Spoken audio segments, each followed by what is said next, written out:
Welcome back, everybody. It's Professor Layton versus Phoenix Wright. It's Turney. I'm so tired. Oh man, I don't know why I decided to do this all in one session, but I'm gonna do it anyway.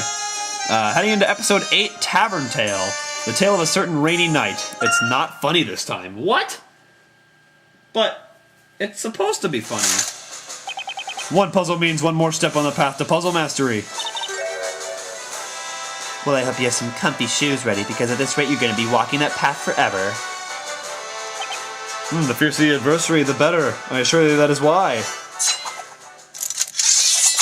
Oh my gosh. No matter how foolishly difficult this infernal more chalices may be, it will be solved by the hand of Barnum. You sure about that? It looks to me like the hand of Barnum could be used a hand of its own right about now, Zacky boy. Tell me, Rouge, how many chalices have I broken since starting this puzzle 3 nights ago? Let's just say if you take any longer, I'll be having to serve my customers juice out of their own hats. Well, I should make my way back. It seems the storm outside has subsided. A stormy night like this really brings back memories, doesn't it, Zach? Like the time you first set foot into this very tavern, it was a dark and stormy night just like this one. Indeed it was. Huh. I remember you walked through that door soggier than a rat in a river.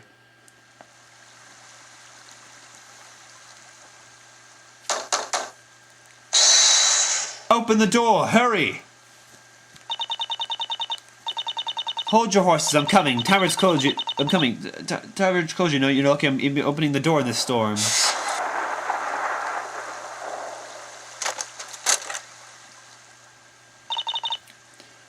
Aren't you Zacharias Barnum? Please, I require your aid for just a moment. Well, what aid could the captain of the night need from a lowly tavern owner like me?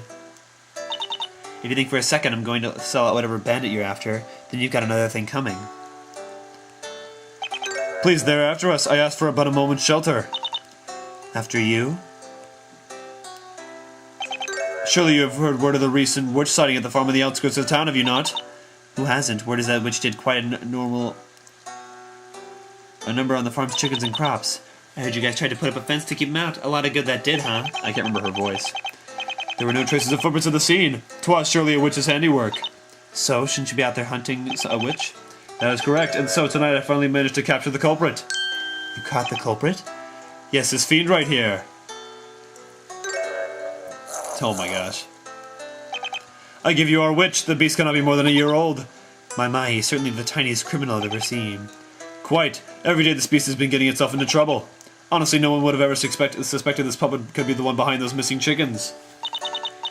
By the way, I've got to ask, what's up with that helmet? I put it on him a short while ago. Just a toy helmet I just happened to have lying around. Let me see if I'm barking up the right tree. This little guy here would hide in the bushes and attack any passing dogs or kids. Indeed. Okay, but there were a lot of chickens and crops that went missing from that farm. Why on earth would this little guy go and take so many? If he was planning on eating them, you'd think one chicken would be more than enough for him. Yes, this beast is still a mere whelp. Every battle is for him a terrifying battle of life or death. Until now, the source of the disappearing chickens was a mystery. However, tonight our little friend here made a grave error. What kind of error?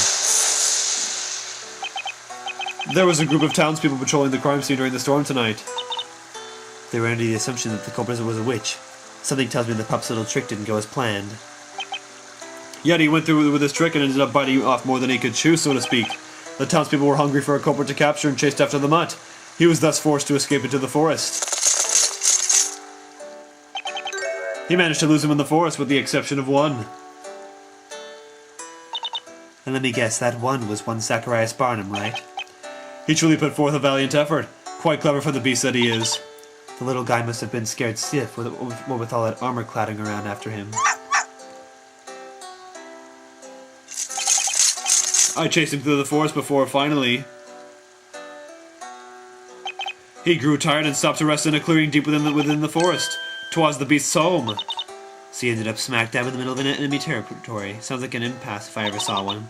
So what then? The chase was over? Why didn't you just hand the pup over to the townsfolk? That was not an option. And why's that? It was because of what I saw there deep within the recesses of that forest. Huh? I saw the chickens the beast had taken. His prey was left in a large pile, and yet there was no hint that he had actually eaten any of them. What do you mean? Curled up among this mound of chickens lay a much larger dog. It was readily apparent that the beast was already dead. This little one here nestled itself against the larger beast, yet there was no response. I could but gaze upon this whelp in silent admiration for his efforts.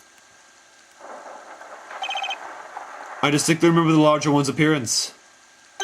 It had a scar above its left eye, a tail that looked as if it were singed by the legendary fire itself in black and white colored fur.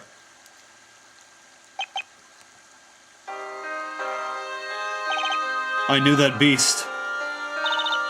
You did? We had met once before in town not a few days prior.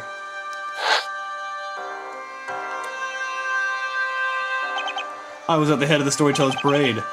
That's when suddenly a large dog jumped in front of me. It had been chasing the chickens at the farm nearby when it shot forth from the alley. I was caught completely off guard. My horse instantly reeled back in panic, but sadly I was unable to calm it. I failed to keep hold of the reins. There was naught I could do, and so I was thrust from my horse.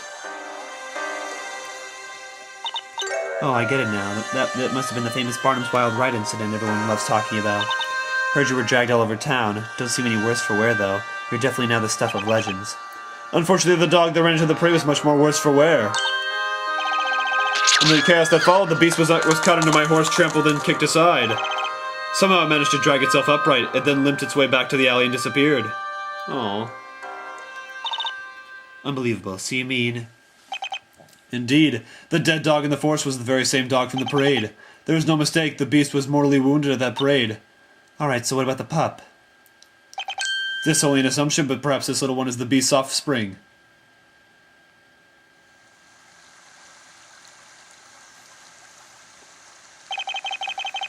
Since that day,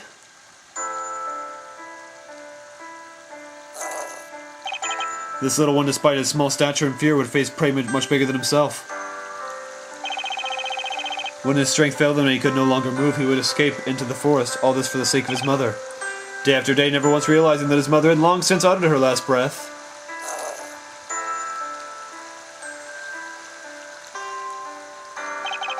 If only I had fallen from my horse, if only I had been able to take control. How can I call myself Captain of the Knights when I was the one who robbed this little one of his mother?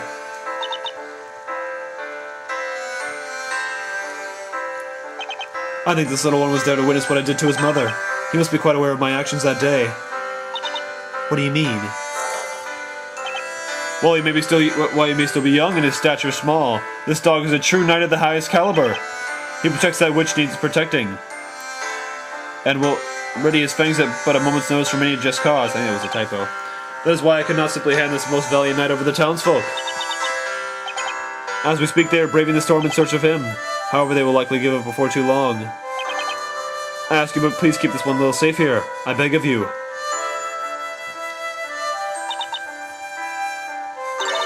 What exactly do you plan on doing with the pup? This brave little knight stood valiantly in the face of insurmountable odds, all for the sake of protecting one close to him. As such, I will first assign him a most noble name, befitting one of such valor. Then I will personally see to it that he is welcomed into the Knights of the Inquisition.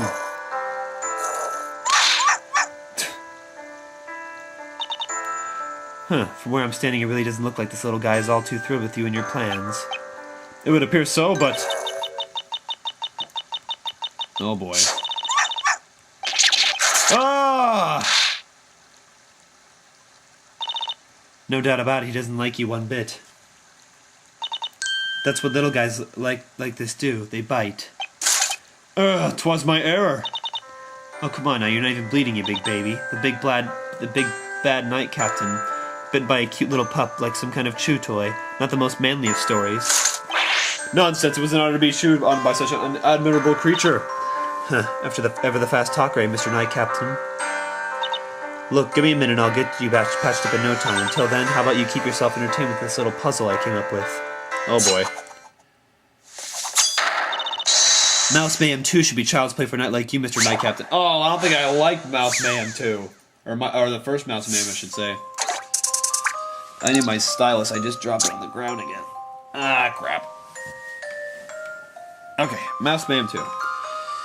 Okay, tilt the table left, right, up, and down to send the mice sliding across the surface. Make sure they do not touch the cheese. Okay.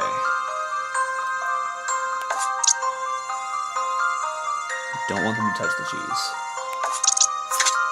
Okay, so we got the first one captured pretty easy there. Won't do any cheese there. That gets another one trapped.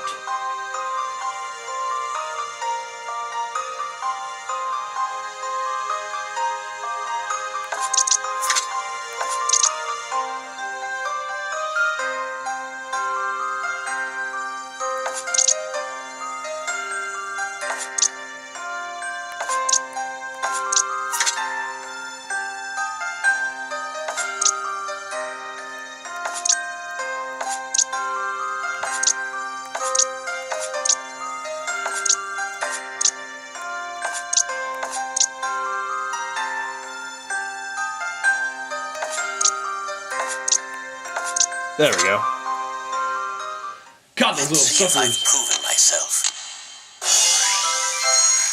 That was indeed Gotta an keep moving it intriguing around. puzzle. The cheese is safe for another day.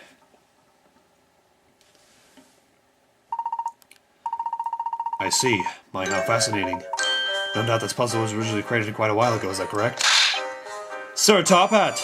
Indeed, and a good evening to you, Mr. Barnum. Were you here this whole time?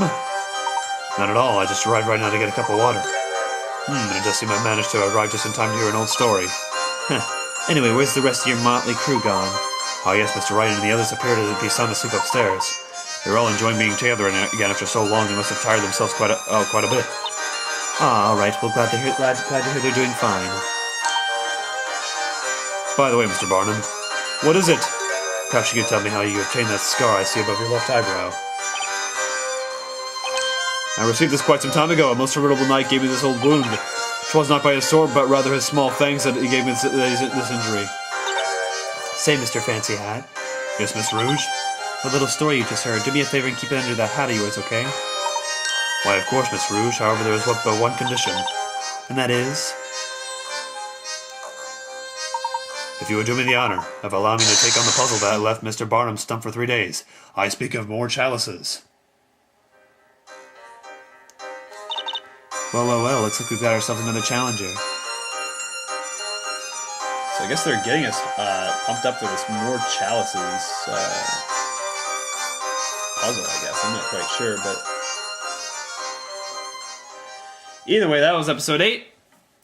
Yeah, that one wasn't really funny at all, but it did have an interesting story behind it, so... Alright, we'll be right back. We have 4 more episodes left to go. Episode 9, Festival Fever, is coming up next. Stay tuned for more Phoenix Wright and Professor Layton special episodes. Let's go, like the disco.